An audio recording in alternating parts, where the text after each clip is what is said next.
Ce soir, j'ai le plaisir de recevoir Ludovic Nodier, fondateur de l'élection du service client de l'année. Bonsoir Ludovic Nodier. Bonsoir Geoffroy. À ma gauche, Damien Nuitins, directeur des opérations et de la relation client chez Gaz Européen et Butagaz Group. Bonsoir Geoffroy. Bonsoir Damien. Et puis à distance, comme je vous le disais tout à l'heure, Anne-Christelle Vogler, directeur client et opérations chez HomeServe France. Bonsoir à nouveau Anne-Christelle. Bonsoir Geoffroy. Donc, pour rentrer dans le vif du sujet, peut-être un petit mot sur l'actu de l'élection qui ne va pas se passer comme les années précédentes. Alors effectivement, Geoffroy, cette année, élu service client de l'année, en tout cas la remise des prix, elle va être à distance, en virtuel. Elle est diffusée le 19 novembre à 17h30 et on va l'enregistrer lundi prochain. Donc c'est un changement complet, on va dire même dans la mentalité ou dans l'esprit d'élu service client de l'année qui, elle, a fait des équipes aussi. Et où on aimait se retrouver et partager des moments forts. On va essayer de vous faire vivre la même chose, mais à distance, un peu ce que vous faites à l'Agora en maintenant les dîners, les débats, etc. Très bien, merci Ludovic. Alors la première question que j'ai à poser, ça s'adresse plus à Damien et à Anne-Christelle. Comment vous vous êtes retrouvés finalement à vous tourner vers l'audit de SCDA et puis par rapport notamment à toute l'offre de labels, de trophées qui existent, pourquoi ce choix? Anne-Christelle, peut-être pour commencer? Allez, je démarre. Pourquoi ce choix? Alors déjà, ce choix, moi qui fais partie d'HomeServe depuis maintenant un peu plus d'un an, ce choix s'est fait avant que j'arrive chez HomeServe, puisque HomeServe a été 4 années de suite jusqu'à l'année dernière, et pour la suite, on verra la semaine prochaine, élu service client de l'année. La genèse est liée à un plan d'ensemble de travail et de transformation de tout ce qui touche à la voix du client, à la satisfaction client. Et c'était vraiment l'objectif de se côtoyer à quelque chose où de l'autre côté, il y a des compétiteurs et de se frotter à ça et d'avoir quelque chose qui est un retour vraiment de l'ordre de la perception client et pas tellement des dispositifs que j'avais pu connaître dans d'autres entreprises, de l'ordre par exemple de la certification qualité où finalement on est beaucoup plus process à mon sens que dans cet exercice-là qui est très client et très parcours et où on est finalement un peu seul avec soi-même en interne alors que là, ce qui est particulièrement intéressant, c'est qu'on n'est pas tout seul à concourir et ça, je pense, ça met une super émulation dans ce genre de dispositif-là. Très bien. Et vous, Damien, ça s'est passé comment? Globalement, un peu comme Anne-Christelle, Butagaz s'est lancé dans cette aventure service client de l'année au moment du lancement de ses activités gaz naturel et électricité sur le marché français en octobre 2017. Moi, j'ai rejoint Butagaz en septembre 2018. Et finalement, 6 mois après le lancement, il y a eu un crash test grandeur nature qui a représenté l'élection service client de l'année, finalement, qui a été l'occasion d'un audit et de se permettre de se mesurer, de regarder là où on en était par rapport à nos concurrents, par rapport à nos ambitions aussi, avec une très forte volonté de se différencier par la qualité de service que l'on pouvait apporter à nos clients, plus que peut-être que par le prix. Et voilà, ça nous a permis d'avoir une photo assez difficile. On a terminé dernier sur la première édition à laquelle on a participé. Mais je dois dire que c'était quand ça? C'était l'édition de 2019. On avait eu les résultats à l'été, parce que moi j'ai rejoint Butagaz en septembre 2018 et finalement, ça, plus évidemment les retours de mes équipes, ça a constitué une grande partie de ma feuille de route de mes premières semaines et de premiers mois. Et comme le disait très bien Christelle, moi ce que j'apprécie dans cette démarche-là, par rapport à d'autres types labels, récompenses qui peuvent exister, c'est vraiment le fait que c'est un mystery shopping, c'est-à-dire qu'on est vraiment dans une logique de démarche client qui vient interpeller nos logiques, nos frontlines avec des questions qui peuvent être celles de nos clients au quotidien, des problématiques de process qui peuvent être celles de nos clients au quotidien. Et ça nous met en situation réelle. C'est pour ça que je parlais de crash test tout à l'heure. On est vraiment en situation réelle. On n'est pas sur un questionnaire, administrer un panel. On est sur quelque chose de vraiment global qui adresse la totalité des canaux. C'était aussi un sujet important pour nous. Et puis, comme le disait Anne-Christelle, qui est plus centré sur la relation client que sur du process en tant que tel label. C'est bien sur le livrable et sur ce qu'on livre au final, au quotidien à nos clients. Et donc, ça a été extrêmement précieux pour moi dans le cas de mon arrivée, puisque j'avais eu la présentation quelques semaines avant mon arrivée. Et effectivement, avec mon équipe, ça a été aussi le début d'un pacte. Anne-Christelle parlait d'engagement des équipes et de motivation. Le pacte qu'on s'est donné à mon arrivée, c'était d'être sur le podium dans l'année qui a suivi. On a fait mieux que ça, puisqu'on a été premier. Mais voilà, ça a rythmé et ça a constitué finalement ce pacte, dire collectif et d'équipe, de dire on n'aime pas la défaite, c'est pas possible qu'on en soit là. on met tout en œuvre pour être au rendez-vous pour nos clients. Et le bon timing et la bonne jauge, c'est service client élection service client de l'année 2020. Donc une belle remontada. Une belle remontada, après, voilà, qui a été construite, hein, mais qui s'est beaucoup inspirée des limites qu'on avait observées sur service client de l'année 2019. Qu'est-ce qui vous a le plus challengé au cours de cet audit? Alors, il y avait un peu de tout. On était en lancement d'activité, donc forcément, on avait, comme c'est relativement courant, on avait plein de choses qui n'étaient pas encore. La peinture n'était pas sèche sur les murs, on va dire. On avait des problèmes de qualité de service, de prise en charge, de délai de prise en charge, de qualité de prise en charge sur la partie téléphone qui représente plus de 80% de nos interactions. Et puis sur d'autres canaux, je pense au chat, aux réseaux sociaux, même à l'email. On n'était pas là où on voulait être, à fortiori avec un service client qui est en France, ce qu'on revendique. Et on voulait avoir vraiment créer un écart par rapport à nos concurrents sur ces sujets-là, ce qui était loin d'être le cas. Et donc ça nous a beaucoup challengé, notamment sur la capacité à bien orchestrer nos flux dans un premier temps, savoir mesurer, savoir distribuer au bon endroit, aux bonnes compétences, aux bons conseillers, la multicanalité aussi, pouvoir commencer une conversation sur un canal et puis la poursuivre sur un autre. Donc ça nous a obligés à adresser très très vite ces sujets. Et une des actions les plus concrètes que j'ai enclenchées à mon arrivée, c'est le déploiement d'une solution de centre de contact avec comme target de la livrer sur l'ensemble de nos canaux en avril 2020, donc un mois avant. En gros, l'idée c'était d'avoir 15 jours, 3 semaines de répétition avant d'aller se jauger et de voir si effectivement on avait franchi un palier. Mais en tout cas, c'était quelque chose qui a vraiment engagé les collaborateurs. Puis après, il y a l'élection en tant que telle, qui est une fête de notre service client, comme c'est sans doute la fête aussi chez HomeServe. Voilà, il y a un côté émulation. Nous, en plus, dans l'énergie, on a la chance d'être dans une catégorie qui est très disputée, Ludovic. Je crois que 7 candidats cette année. Je confirme, c'est une catégorie qui est très disputée, comme souvent les catégories où il y a des ouvertures de marché, sont des catégories en fait, où on disrupte en premier lieu souvent par la relation client. Donc on attend avec impatience le verdict. Anne-Christelle, justement sur ce même sujet, vu que la démarche de ces élections remonte à quelques années, l'idée d'y participer chaque année, c'est de reprioriser certains chantiers de la relation client ou de l'expérience client. C'est une manière de rebooster les équipes. Ça marche comment chez vous? Il y a les deux. Et effectivement, nous, ça rentre complètement sur la partie engagement des équipes. Ça participe à la culture interne autour de la culture de service et de la culture client. D'ailleurs, dans mes équipes, il y a des collaborateurs qui travaillent dans une équipe satisfaction client, mais quand ils travaillent sur la campagne ESCDA, ils travaillent dessus avec la com interne, parce que c'est un vrai sujet qu'on met en regard de tout ce qui touche aussi à l'engagement collaborateur avec des démarches de type Great Place to Work. Pour nous, c'est pas un sujet à côté d'un autre, c'est un ensemble. Donc déjà, c'est l'aspect culture. Et puis, c'est sûr que ça nous permet de voir qu'on perd pas de terrain aussi, parce qu'on pourrait se dire qu'on a la vision des priorités vers lesquelles il faut tendre.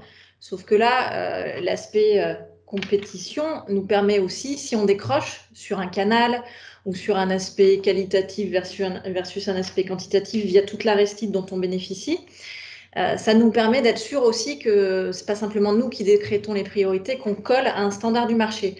Parce qu'aujourd'hui, nous, on fait de l'assistance à domicile, mais qu'on soit sur ce secteur-là, sur le secteur de l'énergie ou sur l'autre, on le sait tous que de plus en plus, les standards, ils se comparent entre marchés. Donc ça, je trouve ça très vertueux.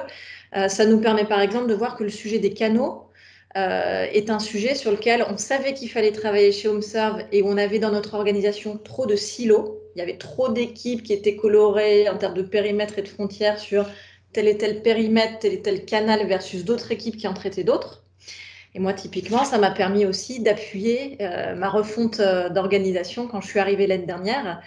Le sujet d'être plus omnicanal, de couper certains silos, j'ai aussi pu m'appuyer sur ce qu'amène ESCDA dans les retours en disant, voyez, un argument de plus pour tendre vers ce type d'organisation-là. Très bien. Ludovic, si on a une approche, on va dire, multisectorielle ou qui mêle plusieurs domaines d'activité, est-ce qu'il y a des grandes différences ou est-ce que les problématiques adressées sont les mêmes au niveau de l'expérience client, des points de souffrance? Est-ce que de grands temps se dégagent ou c'est assez compliqué à... Non, le premier point qu'on voit, c'est ce qui a été très bien dit, c'est que le premier point de souffrance, en général, c'est la disponibilité. C'est est-ce que j'arrive à joindre quelqu'un ou est-ce que j'arrive à avoir une réponse dans un délai qui me semble acceptable. Et on le sait tous, un délai acceptable, le délai de l'entreprise, c'est pas toujours le délai de la personne qui nous pose la question, parce que pour lui, c'est son sujet le plus important au monde. Et donc un email entre 2 et 4 heures, c'est le max. Si vous attendez une journée, en général, vous avez une réitération, et puis ça finit par s'engorger, et pourtant, on se dit en une demi-journée, c'est quand même rapide pour une entreprise de traiter ça. Mais c'est une réalité, et nos clients, ils se fondent en fait sur les acteurs qui sont les mieux disants en relation client, et puis après, ça devient leur standard. Donc tout à l'heure, ce qu'on disait aussi, ça permet de voir si on ne perd pas de l'avance ou si on est toujours au niveau. En fait, on est sur des marchés et la relation client, c'est en perpétuelle évolution. Donc un audit une fois par an, j'allais dire, c'est presque un minimum. Et évidemment, toutes les entreprises ont d'autres dispositifs d'écoute et de la voix et de la qualité délivrée parce qu'il se passe des choses en permanence. Et en fait, rester au même niveau, c'est reculer. Et donc, on est obligé en permanence de se reposer la question, de se remettre à l'ouvrage, de revoir des parcours, de revoir des process, etc. Et donc, voilà. La deuxième chose, nous, ce qu'on constate, c'est pas tant les secteurs d'activité, c'est éventuellement l'écart qui peut se creuser entre les lauréats et les non-lauréats. Et en gros, c'est la prime aux entreprises qui ont investi. On l'a vu aussi pendant le confinement. Il y a une prime aux entreprises qui ont investi, par exemple, dans de la techno en allant sur du cloud, en ayant des ordinateurs portables, en ayant de la VoIP.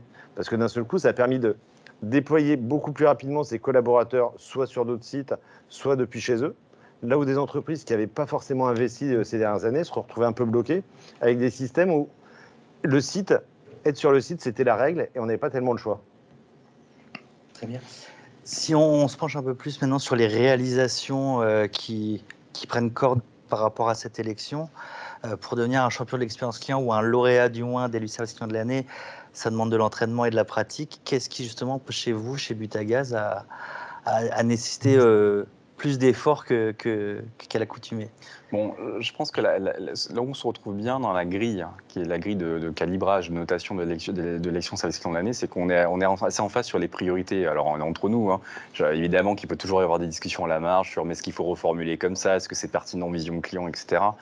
À l'arrivée, ça met bien les priorités qui sont les nôtres et qui sont au cœur du plan que moi je porte avec mon équipe. C'est-à-dire, ce que disait Ludovic, l'excellence opérationnelle, c'est notre dette. On ne peut pas aller sur d'autres sujets tant qu'on n'a pas traité ce qui est notre dette.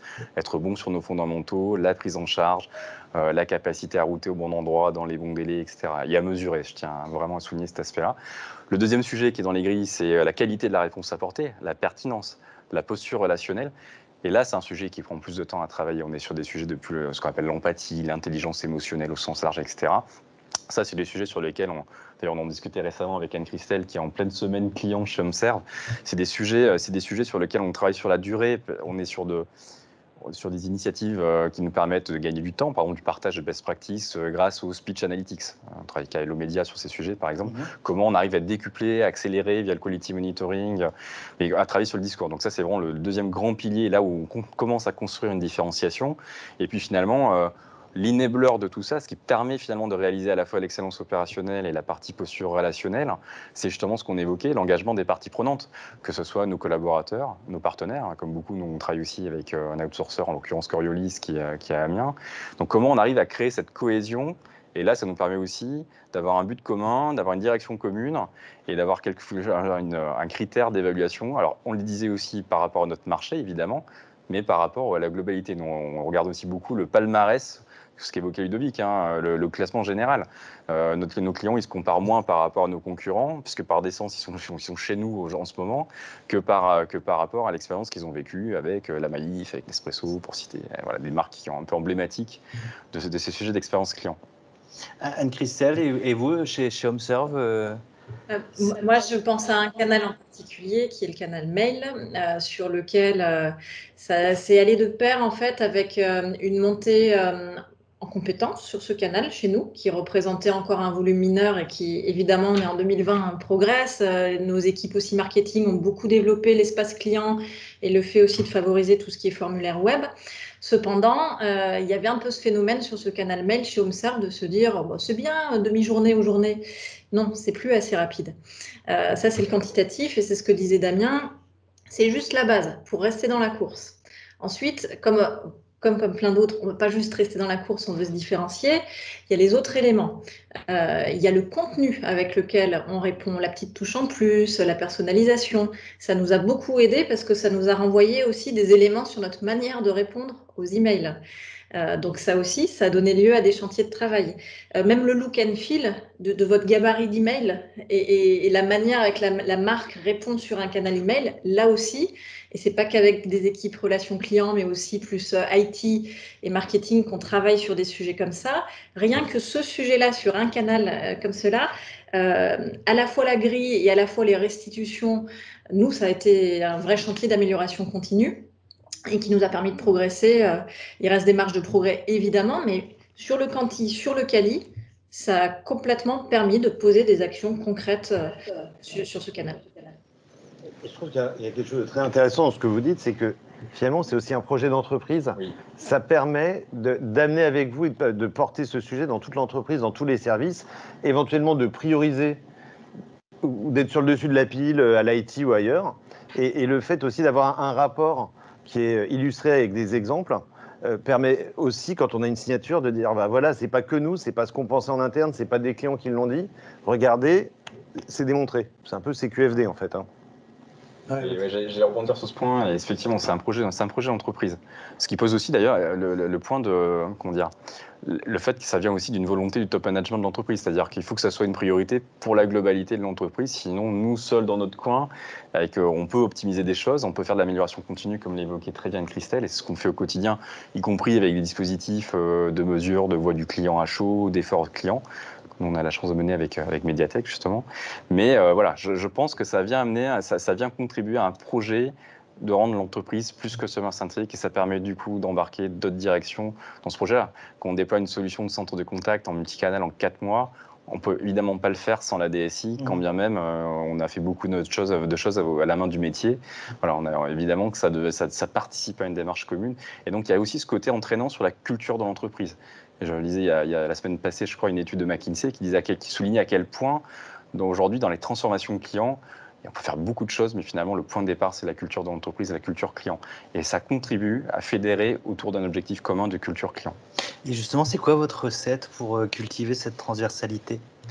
Alors cette transversalité, l'objectif en tant que tel, déjà l'envie de gagner, d'aller chercher ce titre. Et puis après, on a aussi pas mal de piliers d'animation autour de, on parlait de la semaine du client chez HomeServe, on a une journée bleue chez Butagaz qui se prépare bien en amont, où les collaborateurs appellent tous des clients, etc. Donc il y a aussi, et des collaborateurs aussi bien de la DSI que de la comptabilité. Donc on essaie de trouver de travailler évidemment sur la culture client de plein de manières, par aussi des intervenants extérieurs, par des partages de best practices, d'animer tout ça au global et d'y impliquer tous les collaborateurs, y compris ceux qui ne sont pas au quotidien avec les clients. Le fait que chaque année, un collaborateur qui est à la DSI ou aux ressources humaines appelle 5 à 10 clients et puis se fasse une petite synthèse qui partage le jour de cette journée, de cette journée du client. Ça leur permet aussi de rester en lien avec ce qu'on délivre au final, que ce soit en B2B ou en B2C, parce que je pense qu'un des points aussi qu'on voit, moi je le vois chez Butagaz, où on a les deux segments clients, on a une vraie convergence aujourd'hui des attentes entre le B2B et le B2C. C'est peut-être aussi un des éléments marquants de ces dernières années, c'est qu'aujourd'hui on a des clients B2B qui ont le même niveau d'attente, on parlait de prise en charge, que des clients B2C, parce que dans leur quotidien, ce sont des consommateurs qui vont en 2 clics commander un taxi, un VTC, une pizza chez Deliveroo, etc. Donc ça aussi, ça a quand même aussi beaucoup changé la donne, et je pense que ça, on le voit aussi dans les baromètres, et en tout cas on le voit dans le SCDA sur ce qui contribue à faire la différence et au rapprochement inversement entre B2B et B2C. Anne-Christelle, vous voulez rebondir ? Je souscris à 300%. Souvent, quand on parle de ces sujets avec nos équipes, moi j'aime bien mettre en regard le logo SCDA avec le logo Great Place to Work. Ce ne sont pas les deux seules initiatives, mais pour moi, oui, c'est un vrai sujet de culture. Chez HomeServe, et je sais que Damien aussi, tu œuvres en ce sens-là chez Butagaz, il n'y a pas d'un côté l'expérience collaborateur et quelque chose qui n'est pas cohérent du côté de l'expérience client. Ça se rejoint. En plus, chez HomeServe, on a le sujet de l'expérience prestataire, puisqu'on travaille avec 3000 artisans en France. Et ces sujets, ils résonnent. Nous les travaillons en équipe, entre les équipes de la relation client, entre les équipes de la direction des ressources humaines. Et tout ça, c'est un dispositif d'ensemble. Donc oui, c'est pour moi un des ingrédients, c'est que ça part du top management et que c'est un sujet pour toute l'entreprise. C'est pas les 6 semaines ou les 10 semaines élus service client de l'année d'une partie des équipes dans une entreprise. Chez HomeServe, en tout cas, c'est le sujet de toute la boîte. Ce qui est d'ailleurs l'occasion de faire une super animation et de mettre la fête dans toute l'entreprise. Mais je pense que c'est vraiment indispensable parce que sinon, ça devient le sujet d'une partie des équipes et on perd cette notion de la chaîne de service où tout le monde joue un rôle. Et on le voit que tout le monde joue un rôle. Dans l'exemple que je vous citais sur le mail, C'est 3, 4, 5 directions qui permettent d'améliorer le travail sur un canal, par exemple. Donc Ludovic soulignait que ces élections et puis même au final la relation client et l'expérience client sont un sport collectif finalement. Comment vous faites, vous, au-delà de ce temps fort qui est du service client de l'année, pour garder les équipes concentrées sur ces priorités, embarquer la direction générale, aller voir l'IT, aller voir la direction des RH, c'est quand même un sacré challenge de garder de la motivation chez toutes les parties prenantes. C'est quoi votre recette, Anne-Christelle, peut-être? Alors, déjà, ça fait bien de le rappeler, c'est le client de l'entreprise. Quand j'entends des fois des gens qui disent ah, votre client à l'équipe relation client, c'est pas votre client, c'est notre client. Alors, remettre déjà le client au milieu du sujet et s'assurer par exemple que c'est une des priorités déjà, pas seulement de mes équipes, mais d'un plan entreprise global, déjà, comme le dit Damien, ça aide et ça appuie la place du sujet. Ensuite, en ce qui me concerne chez HomeServe, ça rentre dans un plan de transformation qui s'appelle CARE. Et ces priorités qu'on a sur le client, sur l'artisan, l'expérience qu'on leur fait vivre et l'expérience du collaborateur, elles sont partagées avec toutes les directions. Donc c'est pas que nos priorités, c'est nos priorités qui trouvent leur place au même titre que des enjeux business dans le plan de développement d'HomeServe France. Et on revient à ce qu'on disait tout à l'heure, mais je pense que c'est tellement puissant de se dire que c'est raccroché à un ensemble et ça fait partie des priorités de l'année de tous les 650 collaborateurs chez HomeServe et pas simplement dans le type. Damien? Un peu pareil qu'Anne-Christelle, mais c'est toujours aussi bien de rappeler que le client, effectivement, il est l'affaire de tous parce que c'est lui qui nous paye. À la fin, on a quand même dans beaucoup d'organisations un peu la perte de ce sentiment, en tout cas cette dilution. Ce qui fait que certaines fonctions, parfois, qui sont plus en support, peuvent se poser la question de leur relation au client final. Bon, alors, pas chez Butagaz en l'occurrence, mais j'ai assisté parfois à des discussions un peu lunaires où des gens à la comptabilité, par exemple, disaient mais le client, ok, mais moi, c'est pas mon client interne, c'est pas mon. Sauf que l'expérience qu'on peut avoir de règlement, par exemple, par rapport à un pro, un jour ou l'autre, ce pro, il est aussi notre client, etc. Et in fine, c'est quand même bien nos clients qui nous payent. Donc, il y a cette culture dont on a parlé, et effectivement, qu'on contribue à animer. Et puis, au quotidien, on a évidemment l'élection service client de l'année. On a une étude annuelle aussi réalisée par BVA sur la voie du client qui nous permet d'aller plus en profondeur sur certains aspects. Et puis, je l'ai dit, on a aussi à chaud une mesure systématique de la qualité produite qui est finalement très opérationnelle. Où là, le but du jeu, c'est moins finalement d'impliquer le reste de l'entreprise, pour ça on a des indicateurs plus stratégiques, etc., que finalement de se dire aussi inversement, qu'est-ce que j'ai à ma main ? Qu'est-ce que j'ai à ma main sur quoi je peux agir en réinventant des process à ma main, en faisant preuve du re-engineering, en ajustant certaines choses. C'est pour ça qu'on est très attaché à la mesure de l'effort client. Auparavant, dans mes expériences précédentes, on mesurait beaucoup à la fois la satisfaction de liée à l'interaction et puis le NPS, le fameux Net Promoter Score. Chez Butagaz, j'ai fait le choix de plutôt partir sur la satisfaction client et le Customer Effort Score. Le NPS, évidemment, on le suit, mais on le suit comme un indicateur stratégique une fois par an, à froid, etc. À chaud, je trouve plus de valeur opérationnelle. En tout cas, c'est un indicateur tactique quand le NPS est un indicateur stratégique. Donc, j'ai besoin d'un indicateur tactique pour, avec mon équipe, essayer de mettre en place les bons plans d'action. Puis, comment on le fait vivre aussi, en faisant vivre, comment on fait vivre cette culture. Par exemple, en partageant du verbatim client. Quand on a un client qui nous dit, mais attendez, c'est inacceptable, vous avez mis 1 mois et demi pour me rembourser. Ça permet aussi, ces verbatim, de les partager dans une cafette, de les afficher à droite à gauche, etc. C'est comme ça aussi, par des petits gimmicks comme ça, qu'on fait vivre le sujet au quotidien, puis qu'on essaie d'y apporter des réponses qui, justement, ne nécessitent pas toujours d'aller investir quelques centaines de jours sur SAP pour faire un mini-développement. Voilà, des fois, c'est simplement du bon sens et se remettre autour de la table à 2-3 équipes pour dire comment on peut le gérer plus intelligemment et comment, finalement, cette complexité qu'on peut avoir dans nos process, elle n'est pas visible du client, il y aura un service qui est simple, quand bien même, nous, ça nous ajoute peut-être une étape chez nous. Voilà. Très bien. Anne-Christelle, le Customer Effort Score, c'est aussi quelque chose de sensible et stratégique chez vous? Oui, on le suit, on suit le Net Promoter Score. J'aimerais bien avoir l'équivalent du score d'effort vision interne, parce que c'est vrai que c'est une préoccupation de savoir quel est l'effort que va mettre le collaborateur à telle et telle étape du parcours. Donc ça, on ne le fait pas encore, mais on le fait pour les clients. Il y a eu des enquêtes de satisfaction également. Le Net Promoter Score dont je vous parlais, depuis 1 an, nous l'avons mis aussi en mesure auprès de notre réseau 3000 artisans. Avant, il n'existait pas. Donc, on essaie vraiment d'amener aussi la logique expérience vécue avec les professionnels plombiers, électriciens avec lesquels on travaille et d'aller aussi, comme pour nos clients, vers cette logique de parcours avec eux. Donc, voilà, il y a un ensemble de mesures. On a aussi du verbatim, c'est très, très puissant. Et je pense qu'il ne faut vraiment pas hésiter, comme tu le disais Damien, à la fois valoriser ce qui des fois est perdu de vue et qui marche très bien. Par exemple, dans des équipes réclamation, des collaborateurs peuvent avoir l'impression qu'ils ne voient passer que ce qui ne va pas bien. Et donc, ça fait du bien de remettre ce qui marche très bien. Et à l'inverse, la vraie transparence aussi, d'afficher ce qui parfois se passe mal, où on ne cherche pas des coupables, on cherche à montrer que parfois, il y a des choses qui fonctionnent moins bien.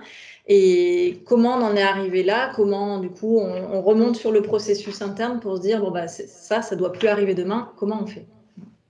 Très bien. Merci Anne-Christelle, merci Damien, merci Ludovic. Alors pour rappel, élu service client de l'année, c'est le 19, hein, si je ne dis pas de bêtises. Exact. 19 novembre, mais moi du coup j'avais une question pour vous deux. Ah, J'en profite, profite. vas-y. Allez. Je vais me faire gronder après. Ah, pardon. On voit que tous les deux, vous avez choisi certains indicateurs. De la même manière, vous avez choisi de participer à 1, 2 ou 3 prix, alors qu'aujourd'hui, maintenant, il y a quasiment 14 prix en relation client. Pourquoi est-ce que vous avez choisi élu service client de l'année plutôt qu'un autre? Il a une super notoriété, hein, élu service client de l'année, c'est très important, il faut le souligner. Et nous, on est très fiers de pouvoir, depuis 4 ans, mettre ce logo-là. Voilà, c'est quelque chose qui, pour nous, a une valeur, de la puissance, qui est aussi important vis-à-vis des partenaires avec lesquels on travaille. Plus tous les bénéfices internes dont on a parlé, et pour moi, cette mesure vraiment qui veut dire quelque chose en vision client, mais c'est important aussi de se dire que c'est une marque élu service client de l'année qui est une marque qui a une belle notoriété. Damien, en 1 minute. Bon, mais même plus vite, hein, marque reconnue, j'abonde complètement dans ce que dit Anne-Christelle. Et je l'ai évoqué en début d'intervention, mais la méthodologie. Moi, c'est la méthodologie avec laquelle je me sens le plus en affinité dans ces différents prix. Après, ça ne veut pas dire qu'on ne présente pas des dossiers, par exemple, aux pannes de la FRC ou au CX, etc. Mais en tout cas, voilà, sur ce type de démarche, c'est la méthodologie qui me semble être la plus proche de ce que représente finalement l'expérience de nos clients au quotidien. Très bien. Alors, volontairement, on n'a pas pris en compte vos questions parce que ça va être l'occasion de les poser dans les fameuses rooms. Donc, tout d'abord, encore merci de votre présence pour cette visio-rétexte avec Ludovic Nodier, Damien Nutins et Anne-Christelle Vogler. Je vous rappelle la manipulation. Céline vous indique dans la barre de chat votre numéro de rooms ainsi que vos noms et prénoms. Il faut juste se déconnecter et ensuite se reconnecter avec le lien qui est dans la barre de chat. Donc j'espère avoir été assez fin pédagogue pour qu'on se retrouve. Je vous dis à tout de suite. Anne-Christelle Vogler et Cécile de chez Agora Managers seront là en salle numéro 2. Et je reste avec Ludovic et Damien.